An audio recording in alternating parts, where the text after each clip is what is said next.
जाएंगे, ऐसा नहीं कि नहीं जाएंगे, क्योंकि भोजपुरी इंडस्ट्री की एक सम्मान के साथ ऐसा हुआ है। भोजपुरी इंडस्ट्री की एक ऐसी अदाकारा के साथ ऐसे हुआ कि ये ठीक तो नहीं। नमस्ते प्रणाम दोस्तों, आप लोगों को फिर से एक बार राहुल भोजपुरिया भाई यूट्यूब चैनल में स्वागत है। दोस्तों बहुत ही बड़ी खबर सामने निकल के आ रही है कि खेसारी लाल यादव जी भी आ रहे हैं आकांक्षा दुबे जी के घर पे आकांक्षा दुबे जी की मां से मिलने। जी हाँ दोस्तों, खेसारी लाल यादव जी आज लाइव आए थे और बहुत कुछ बोले आकांक्षा दुबे जी के बारे में।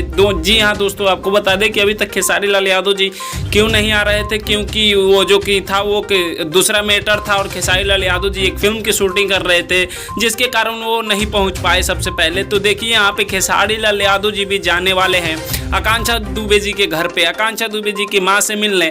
अब आकांक्षा दुबे जी को इंसाफ दिलाने वाले हैं खेसारी लाल यादव जी। जी हाँ दोस्तों, आपको बता दें कि खेसारी लाल यादव जी आकांक्षा दुबे जी के कातिल को नहीं छोड़ेंगे, वो मतलब जो कि है सजा दिला कर रहेंगे। तो दोस्तों देखिए, भोजपुरी इंडस्ट्री के ट्रेंडिंग स्टार खेसारी लाल यादव जी भी अब जाने वाले हैं आकांक्षा दुबे जी के घर पे, जो कि आज उनका एक शो है वो खत्म होगा जैसे ही वो आकांक्षा दुबे जी के घर पे पहुंच जाएंगे। जी हाँ दोस्तों, तो देखिए अब मतलब कि अब आकांक्षा दुबे जी को अब लग रहा है कि इंसाफ मिल जाएगा। दोस्तों आप लोगों को क्या लगता है कि खेसारी लाल यादव जी आकांक्षा दुबे जी को इंसाफ दिला पाएंगे? तो आप लोग नीचे कमेंट बॉक्स में जरूर बताइएगा।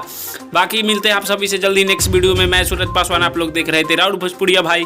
मिलते हैं आप सभी से जल्दी नेक्स्ट वीडियो में, तब तक के लिए जय हिंद, जय भोजपुरी।